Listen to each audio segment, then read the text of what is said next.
李北楼，你看一下，搁这样一份面，搁你碗得卖多钱一份？看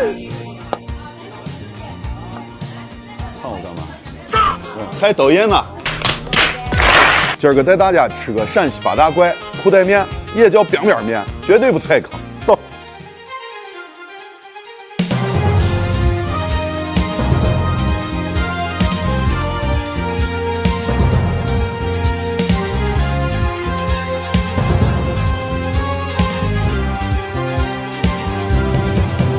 西北楼一碗面，老康估计2口都吃完了，着实是吃不起呀。咱今儿去找个实惠的零粒面屋，不是这儿，不是这儿，这儿更吃不起。到了，你看这人排队的，哎呀，我的天哪，这得等多长时间？从哪儿过来吃面了？浙江，没去吃。排了40分钟，大门都没进呢。再看一下后边的人，大家好。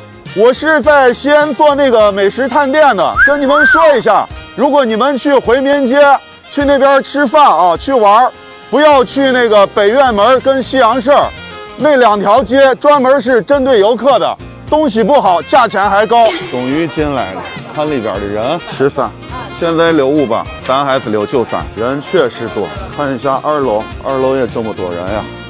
拿个碗儿，过来几个蒜。693，来了，这是在地油泼面，看这份面咋样？搅拌一下。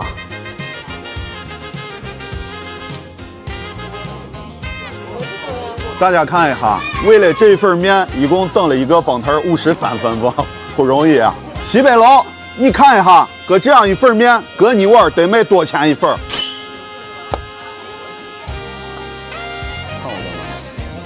拍抖音呢，啊，拍抖音呢，哎，对，那儿都是针对游客的啊，又贵又不好。春节西安旅游爆火，食品问题也屡出不穷。首先在这儿，一个70后的老西安跟大家道歉，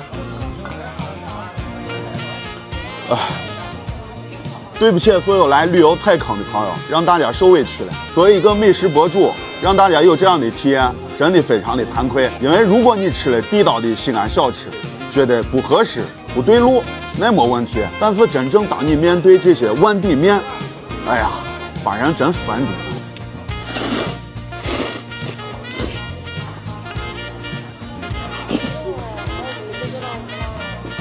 他们家老康之前来拍过一回，6只多人，不敢说多好，但你绝不踩坑。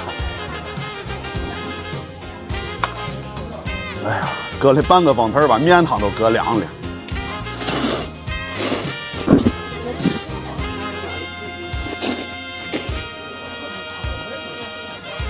不知道老康吃了几口之后，这还有西北楼的多吗？大家几百几千公里过来一趟，真不容易。排队1、2个方头，你最后吃了几根那样的面，真是垃圾。说的对，有道理。他屋这菜籽油没问题，但是辣子偏辣，不是顶级的。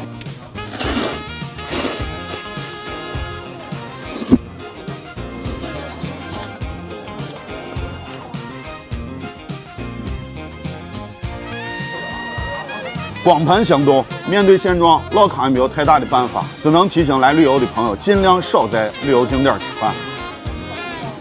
伙计，你吃了吗？